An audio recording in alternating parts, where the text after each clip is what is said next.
lo que se puede observar en la gráfica. Posteriormente comenzó a aumentar el tipo de cambio. Los cambios no eran muy significativos, la mayoría fluctuaba entre 2 y 3%, pero para 2008, con la crisis, se ve un alza en el tipo de cambio muy importante. En el segundo semestre del 2008 se desencadenó la más grande crisis financiera y económica desde la Gran Depresión, a medida que el mercado hipotecario de Estados Unidos fue colapsando. A partir del 2008 ha continuado con tendencia a la alza y muy por arriba del nivel de 1994. En el 2014 se da un avance muy importante. Surge la reforma energética. Los principales objetivos de esta son bajar las tarifas eléctricas, bajar el precio del gas y bajar el precio de los alimentos, así como lograr tasas de restitución de reservas probadas de petróleo y gas, aumentar la producción de petróleo de 2.5 millones de barriles a 3 millones de barriles en 2018, generar cerca de un punto porcentual más del crecimiento económico en 2018 y aproximadamente 2 puntos porcentuales más para 2025, crear casi 500,000 de empleos adicionales en este sexenio y 2 millones de empleos para el 2025. Análisis fundamental. Alfa, a lo largo de los años, ha tenido diferentes comportamientos dentro de la economía con tipo de cambio fijo y tipo de cambio flexible. Lo que nos interesa para este análisis es saber cómo la política monetaria y la política fiscal ha afectado a la empresa y qué repercusiones podría haber en el futuro.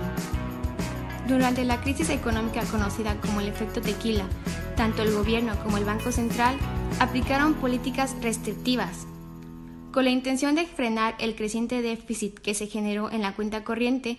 Se buscó la reducción del gasto público y el aumento a los impuestos.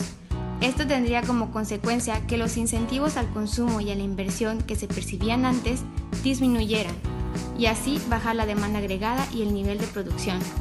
Por el lado de la política monetaria restrictiva, se busca disminuir considerablemente la oferta monetaria, es decir, la cantidad de dinero que existe en circulación que es destinada a satisfacer la demanda de dinero. Pese a las acciones tan drásticas que se tomaron en el aspecto macroeconómico mexicano, Alfa no presentó efectos negativos dentro de sus resultados. Al contrario, estos años fueron claves para la consolidación de nuevos proyectos y una nueva etapa de crecimiento fuera de México.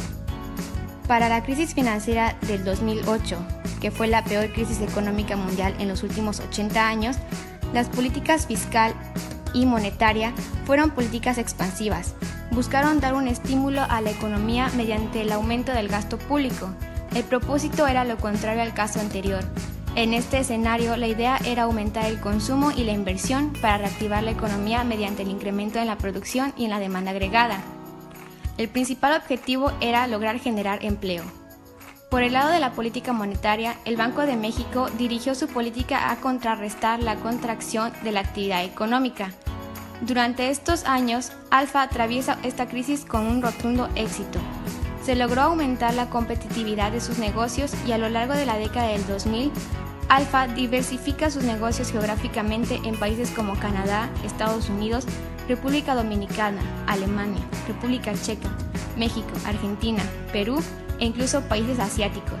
Las políticas tomadas por México ayudaron de manera indirecta al impulso económico de la empresa. Es cierto que los últimos acontecimientos en los mercados internacionales, tales como el del petróleo o como el resultado de las elecciones presidenciales del país vecino, Estados Unidos, afectaron a la empresa Alfa. Sin embargo, estos efectos, a pesar de ser negativos, no son de gran magnitud, por lo cual no existe riesgo de que la empresa entre en un proceso de decrecimiento o de crisis. La compañía cada vez es más fuerte ante las variaciones que existen en los mercados. Es una empresa con bases muy sólidas y difíciles de quebrantar. Además, hay que agregar que al estar presente en 28 países, la hace menos propensa a sufrir daños en sus negocios, ya que no es dependiente de uno o dos países, y mucho menos es dependiente en una sola rama de producción. La fortaleza de Alfa viene directamente de las diversificaciones geográfica y productiva de sus negocios. created using Powtoon.